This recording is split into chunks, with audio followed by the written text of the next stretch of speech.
जय हिंद दोस्तों। तो 90 days mains answer writing challenge में आज का हमारा प्रश्न है रिफ्यूजी क्राइसिस, शरणार्थी संकट या समस्या पर। तो देखिए प्रश्न है कि विश्व का शरणार्थी समस्या एक मानवीय संकट के साथ साथ भौगोलिक चुनौती भी है। भारत के संदर्भ में विवेचना कीजिए।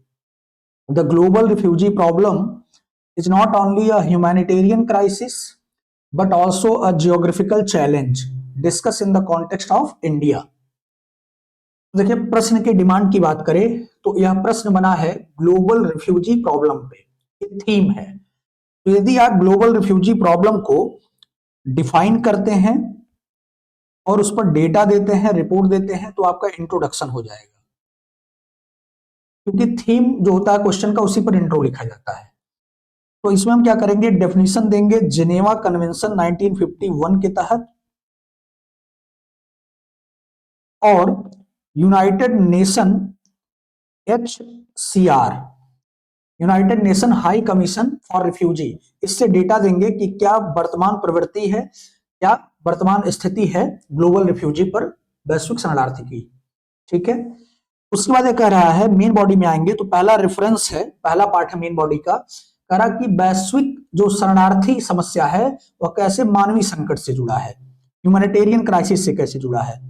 तो इसका मतलब ये है, आपको ये बताना है कि मानवीय संकट का मतलब कि जो शरणार्थी हैं कैसे माइग्रेशन के दौरान उनके जान को खतरा होता है, उनके लाइफ को थ्रेट होता है, भावनात्मक क्षति होती है, यानी इमोशनल एक तरीके का उनके लिए थ्रेट है, इमोशनल हार्म है। इसी के साथ साथ देखिए इन्हें बेसिक एम्यूनिटी अवेलेबल नहीं होती है, मूलभूत जो मानवाधिकार हैं वो उपलब्ध नहीं हो पाते हैं। तो ये हो गया ह्यूमैनिटेरियन क्राइसिस, यानी जब इतने डायमेंशन बताएंगे आप तो ये माना जाएगा कि ह्यूमैनिटेरियन क्राइसिस को दिखा रहा है, शरणार्थी संकट।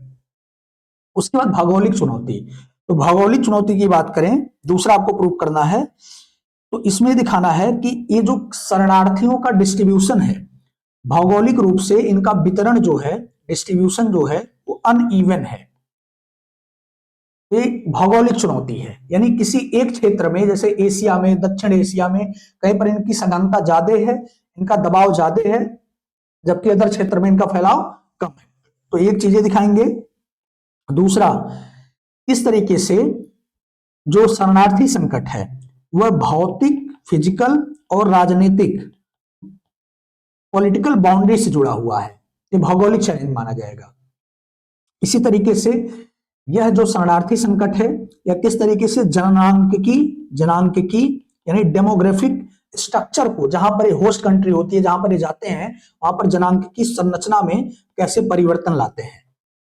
जनसंख्या जो बढ़ती है उससे वहां के संसाधन पर, रिसोर्सेज पर क्या दबाव पड़ता है। तो ये भौगोलिक चुनौती है। तो आपको क्या करना है, पहले इंट्रो देंगे, फिर एक बताएंगे कैसे मानवीय संकट है, और इसका तीसरा पार्ट हो जाएगा कि कैसे भौगोलिक चुनौती है। और इंडियन कॉन्टेक्स्ट का मतलब आप ये जब आर्गुमेंट देंगे तो उदाहरण और तथ्य, डेटा, रिपोर्ट, ये सब इंडियन कॉन्टेक्स्ट से लाएंगे, वहां का आर्गुमेंट देंगे, तभी उत्तर कंप्लीट माना जाएगा। तो देखिए लास्ट में आपको कंक्लूजन भी देना है, निष्कर्ष भी देना है। तो देखिए सबसे पहले आप परिभाषित कीजिए कि शरणार्थी है क्या। तो जिनेवा कन्वेंशन है 1951 का, इसके अनुसार शरणार्थी वह व्यक्ति है जो जाति, धर्म, राष्ट्रीयता या किसी विशेष सामाजिक समूह की सदस्यता या राजनीतिक विचारों के कारण उत्पीड़न के सुसंगत भय से अपने देश से बाहर है और उसी भय के कारण अपने देश लौटने में असमर्थ या अनिच्छुक है।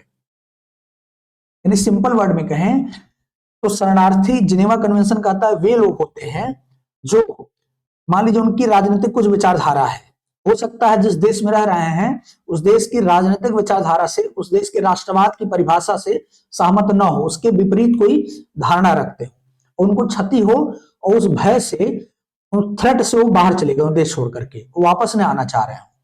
जैसे मान लीजिए इस समय एग्जाम्पल ले सकते हैं बांग्लादेश का, कि जो बांग्लादेश में इस समय देखेंगे जो उठापटक है, जो वहां पर बदलाव हो रहा है तेजी से, तो उसमें शेख हसीना की सरकार जब थी तो उस पक्ष के राजनेताओं को क्या किया जा रहा है, मारा जा रहा है, जान से घर पे हमला कर दिया जा रहा है। क्यों? क्योंकि एक अलग उनके राजनीतिक दृष्टिकोण है, एक अलग उनका विचारधारा है। तो वो लोग क्या करें, माइग्रेट करके कहीं और चले जाए। इंडिया आ गई शेख हसीना, ठीक है, तो ये शरणार्थी एक तरीके से है, माने जाएंगे। या अपने धर्म के कारण भय से देश छोड़ के भाग जाए, जैसे आप देखेंगे रोहिंग्या क्राइसिस है, म्यांमार से लोग, बुद्धिज्म और इस्लाम का वहां टकराव था, लोग छोड़ के भाग गए, जो रोहिंग्या मुस्लिम है, ठीक है। तो ये हो गया शरणार्थी। अब देखेंगे इस पे डेटा देखिए तो United nation high commission for refugee का एक रिपोर्ट है, ग्लोबल ट्रेंड रिपोर्ट 2024। इसके अनुसार विश्व भर में 12 करोड़ से अधिक लोग जबरन विस्थापित हैं, फोर्सफुली डिस्प्लेस्ड हैं। तो देखिए सब इंट्रोडक्शन का पार्ट है, जिसमें लगभग 4.5 करोड़ लोग यानी 4.3 करोड़ रिफ्यूजी शामिल हैं, शरणार्थी शामिल हैं। यह अभूतपूर्व स्थिति दर्शाती है कि शरणार्थी समस्या केवल एक मानवीय संकट नहीं बल्कि सीमाओं, संसाधनों, जनसंख्या वितरण और क्षेत्रीय स्थिरता से जुड़ी एक गंभीर भौगोलिक चुनौती भी है। ये आपने कॉन्टेक्स्ट दिया यूएनएचसीआर के डेटा से। अब यहीं पर भारत से जोड़ दीजिए क्योंकि भारत का कॉन्टेक्स्ट है। तो बताइए, भारत अपनी लंबी एवं पारगम्य सीमाओं तथा अस्थिर पड़ोस के कारण, जो उसके अनस्टेबल नेबरहुड हैं, जैसे बांग्लादेश हो गया, नेपाल हो गया, श्रीलंका हो गया, इवन पाकिस्तान, अफगानिस्तान, यहाँ पर इनस्टेबिलिटी है, ठीक है। तो इनस्टेबिलिटी जो है उसके कारण देखेंगे रेफ्यूजी क्राइसिस क्रिएट होता है। तो इस वैश्विक संकट से प्रत्यक्ष रूप से भारत प्रभावित रहा है और अभी भी हो रहा है वर्तमान में। इसका इंग्लिश वर्जन है। तो यानी हमने जिनेवा कन्वेंशन से परिभाषित कर दिया कि शरणार्थी क्या होते हैं, उसके बाद ग्लोबल डेटा क्या है इसमें हमने रिपोर्ट दे दिया। अब हम आ जाते हैं, ये देखेंगे कि शरणार्थी समस्या एक मानवीय संकट कैसे है। तो देखिए मानवीय संकट कैसे है, तो इसके लिए पहले आप एक व्यू दिखाइए, डेटा दिखाइए ग्लोबल मैप पर। तो मैप पर जाएंगे तो देखेंगे रिपोर्ट कहता है, अभी मैंने आपको बताया 12 करोड़ लोग फोर्सफुली डिस्प्लेस्ड हैं और जिसमें 4.5 करोड़ लोग क्या हैं, शरणार्थी के रूप में चिन्हित हैं। ये ग्लोबल सिनेरियो है और सबसे ज्यादा शरणार्थी ओरिजिनेट होते हैं सीरिया से, लगभग 6.8 मिलियन है। केवल एक देश से शरणार्थी जो निकले हैं, बाहर प्रसारित हुए हैं। और कुल शरणार्थी में लगभग 40% बच्चे हैं, 18 वर्ष से जिनकी आयु कम है, ठीक है। और तुर्की जो है सबसे बड़ा होस्ट करने वाला कंट्री है, लोगों को शरण देने वाला कंट्री है। इसी तरीके से भारत एक वेन डायग्राम बना के दिखा सकते हैं कि भारत ने लगभग 2.5 लाख शरणार्थियों को आश्रय दिया है, या भारत में लगभग 2.5 लाख शरणार्थी आश्रित हैं, यहाँ निवास कर रहे हैं। तो 43% उसमें श्रीलंका से जो तमिल वहां से माइग्रेट हुए, जो वहां पर संगली और तमिल ये सब संघर्ष हुआ, तो जो माइग्रेट हुए इनको गवर्नमेंट का असिस्टेंट मिला, भारत सरकार का। इसी तरीके से 34% तिब्बती, कुल शरणार्थी का 34% तिब्बती हैं, इनको भी भारत सरकार से असिस्टेंस मिला। लेकिन ये देखेंगे डबल स्टार जो लगा ये दिखा रहा है 14% म्यांमार से आए हैं, रोहिंग्या क्राइसिस उसमें है, रोहिंग्या शरणार्थी हैं। इन पर अभी भारत सरकार का स्टैंड क्या है, अभी इनको उनके वापस देश में सही तरीके से, सुसंगत तरीके से प्रवासित करने का क्या किया जा रहा है, प्लान किया जा रहा है। अफगानिस्तान से 7% रिफ्यूजी हैं, 2% अन्य से हैं। तो ये आप ऐसे वेन डायग्राम से दिखा सकते हैं। अब हम आ जाते हैं कि कैसे शरणार्थी समस्या एक मानव संकट है। मैंने कहा मानवीय संकट के लिए आपको बताना पड़ेगा कैसे जान का खतरा होता है, लाइफ थ्रेटेंड होती है इनकी। तो देखेंगे बहुत सारे फोटो देखे होंगे आप, जब ISIS का जो केस चल रहा था और अटैक यूएस कर रहा था, सीरिया में जो अराजकता फैली हुई थी, तो उस सब कंडीशन में लोग किस तरीके से सीरिया से या इराक से हर जगह से भाग रहे थे। और कंडीशन ये थी भागने की कि छोटे छोटे बच्चों को लेकर के लोग समुद्र में, ओशन में, कहीं पहिया लेकर के, टायर लेकर के, कहीं अपना आर्टिफिशियल मतलब कुछ बना करके जिससे हम तैर के निकल सके, जा रहे थे। और छोटे छोटे बच्चों की लाश तक वहां पर डेड बॉडीज फ्लोट करती हुई दिखी। ये दिखाता है बहुत ही मतलब ह्यूमैनिटेरियन ग्राउंड पे बहुत बड़ा एक स्पॉट है, ठीक है। तो इसमें आप जोड़ सकते हैं जीवन का खतरा, डिग्निटी, गरिमा और मानवाधिकार का संकट। तो शरणार्थी जो होते हैं युद्ध के कारण, वॉर के कारण, अपने यहाँ जाति हिंसा धार्मिक उत्पीड़न और राजनीतिक अस्थिरता से पलायन को विवश होते हैं। तो जब विवश होते हैं, वहां से जाते हैं, तो एक तो उनके पास कोई बेसिक कम्युनिटी नहीं रहती है, भोजन, स्वास्थ्य, शिक्षा, आजीविका, ये सब इनसिक्योर हो जाते हैं, असुरक्षित हो जाता है। ठीक है, और साथ साथ भावनात्मक क्षति होती है, क्योंकि विवश होकर के जाते हैं, अपने मूल स्थान से क्या होते हैं, प्रवसित होते हैं दूसरे जगह के लिए, जहां पर कोई संभावना उनको नहीं दिखती है। ये एग्जाम्पल ले सकते हैं आप।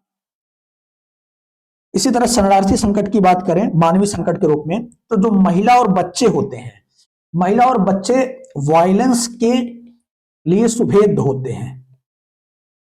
अब वो सुभेद्यता जो है, आप देखेंगे जैसे यूएनएचसीआर के अनुसार 40% शरणार्थी बच्चे हैं। महिला बच्चों का मानव तस्करी, लैंगिक हिंसा और बाल श्रम का, चाइल्ड लेबर का खतरा बना रहता है। ऑर्गेनाइज क्राइम में इन्हें शिकार बनाया जाता है।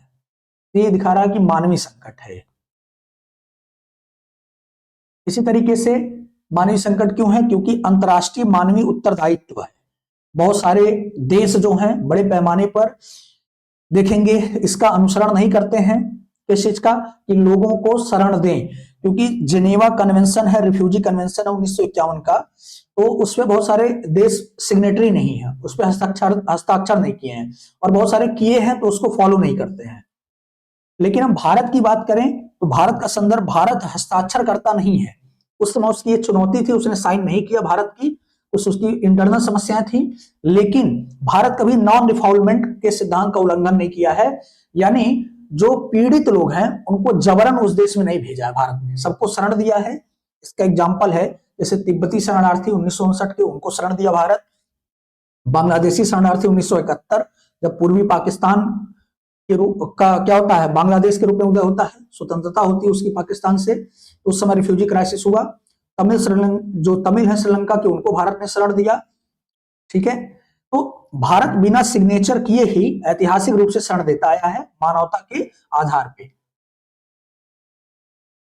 अब देखें कि शरणार्थी समस्या कैसे भौगोलिक चुनौती है। मैंने आपको समझाया भौगोलिक चुनौती का क्या मतलब है। तो एक स्पेशियल डिस्ट्रीब्यूशन, ये जितने शरणार्थी निकलते हैं इनका सबसे ज्यादा जो दबाव पड़ता है होस्ट कंट्री के रूप में, उनको कहीं ना कहीं दक्षिण एशिया पर, उप सहारा अफ्रीकी देशों पर पड़ता है, और भारत पर भी दबाव पड़ता है इसका, और बहुत सारे जो कंट्री हैं उन पर इसका कोई प्रेशर नहीं पड़ता वर्ल्ड मैप में।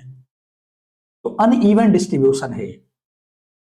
फिजिकल एंड पॉलिटिकल बॉर्डर्स, भौतिक सीमाएं बहुत जटिल होती हैं, जैसे डेजर्ट, समुद्र, माउंटेन।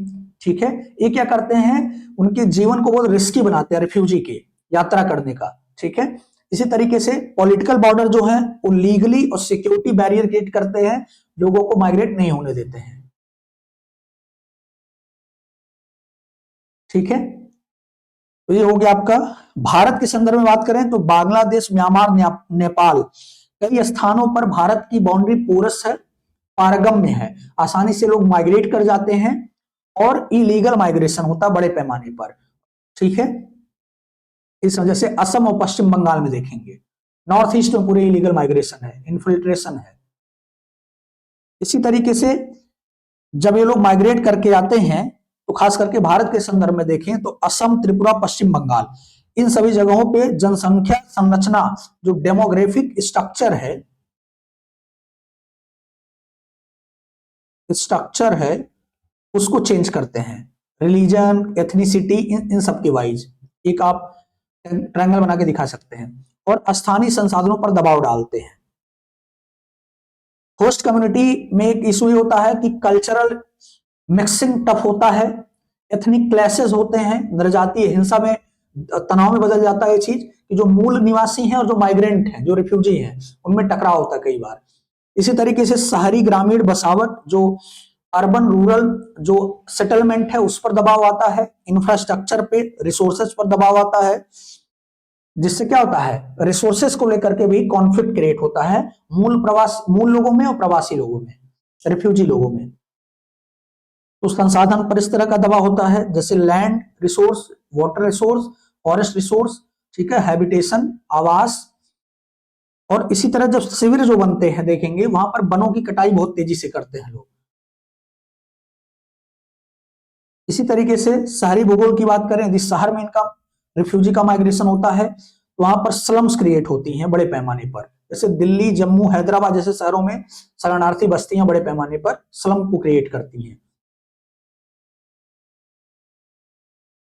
इससे आंतरिक सुरक्षा और स्थानीय जोखिम जैसे ऑर्गेनाइज क्राइम, तस्करी, इंसर्जेंसी, ठीक है, ये सब क्या मुद्दे उठते हैं, खास करके भारत में देखेंगे, नॉर्थ ईस्ट में। अब देखिए भारत की नीति और भौगोलिक जो चुनौती कैसे जुड़ी हुई है। भारत में बाउंड्री क्या है, क्या करते हैं लोग, इलीगली माइग्रेट करके आ जाते हैं। भारत के पास स्पष्ट शरणार्थी नीति का अभाव है और भारत क्या करता है, तदर्थ प्रशासनिक समाधान निकालता, तदर्थ यानी एडहॉक, जैसे समस्या उत्पन्न होगी उसके सामने उसको डील करेगा। तो ऐसे में जो क्लैशेस, अचानक जो एक तरीके का फ्लड आता है रिफ्यूजी का, जो आसपास के देश वहां अस्थिरता के कारण, ये बहुत चुनौतीपूर्ण बना देता है प्रशासन को, रिफ्यूजी एडमिनिस्ट्रेशन को। इसके लिए भारत को चाहिए क्षेत्रीय सहयोग, आसपास के देशों में वो स्टेबिलिटी इंश्योर करे डेमोक्रेटिक तरीके से, यूएनएचसीआर के माध्यम से, यूएन के माध्यम से, ठीक है। और यह बहुत चुनौतीपूर्ण हो जाता है कि मानवीयता और राष्ट्रीय सुरक्षा के बीच संतुलन बनाना। ये सारे जितने आर्गुमेंट हमने बताया ये दिखाते हैं कि शरणार्थी प्रवाह, जो रिफ्यूजी फ्लो है, जो रिफ्यूजी का माइग्रेशन है, वो भारत के भौगोलिक परिदृश्य से गहराई से जुड़ा हुआ है। अब बात करें निष्कर्ष की, तो एक निष्कर्ष है, आप बता सकते हैं कि भारत में समग्र राष्ट्रीय रिफ्यूजी लॉ का अभाव है, राष्ट्रीय शरणार्थी कानून का अभाव है, लेकिन भारत ऐतिहासिक रूप से अपनी सम्मिश्र संस्कृति, अपने वसुधैव कुटुंबकम के जो विचार हैं उसके कारण ऐतिहासिक रूप से शरणार्थियों को शरण प्रदान करने का परंपरा कायम रखा है। एक तरीका ये है, और बता सकते हैं इसलिए भारत को एक स्पष्ट शरणार्थी नीति बनानी होगी जो मानवीयता या मानवता और एवं सुरक्षा के बीच संतुलन पर आधारित हो। इस तरीके से दूसरा एक तरीका है, आप कॉन्स्टिट्यूशन के आर्टिकल को जोड़ के दे सकते हैं कि जैसे आर्टिकल 21 की बात करें जो डिग्निफाइड लाइफ और राइट टू लाइफ की बात करता है, न्यायपालिका ने व्याख्यात किया है, इसको इंटरप्रेट किया है, यह आर्टिकल 21 शरणार्थियों सहित प्रत्येक व्यक्ति पर लागू होता है। अतः शरणार्थी समस्या भारत के लिए केवल करुणा या मानवीय सहायता का विषय नहीं, बल्कि भूगोल, संसाधनों की उपलब्धता, जनसंख्या संरचना और आंतरिक सुरक्षा से जुड़ी एक जटिल चुनौती है। इसलिए भारत को अपनी सभ्यतागत मानवीय परंपरा को अक्षुण्ण रखते हुए भू रणनीतिक यथार्थ और स्थानिक नियोजन के साथ संतुलित एवं दूरदर्शी नीति अपनानी होगी। The protection of life and human dignity under Article 21 as interpreted by the judiciary extends to all persons including refugee.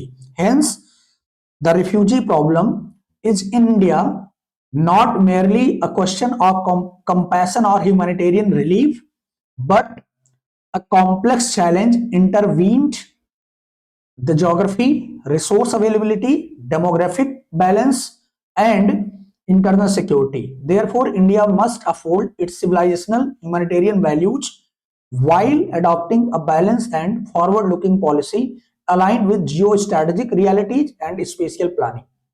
तो इस तरीके से आप कंक्लूड कर सकते हैं। अब आप कमेंट करके बताएंगे कि और क्या आर्गुमेंट हो सकता है मानवता वाले पक्ष में, जो संकट है ग्लोबल रिफ्यूजी का और जो ज्योग्राफिकल चुनौती है। इसी तरीके से आप बताइए कि भारत को क्या जिनेवा कन्वेंशन 1951 पे वर्तमान में साइन करना चाहिए या नहीं करना चाहिए।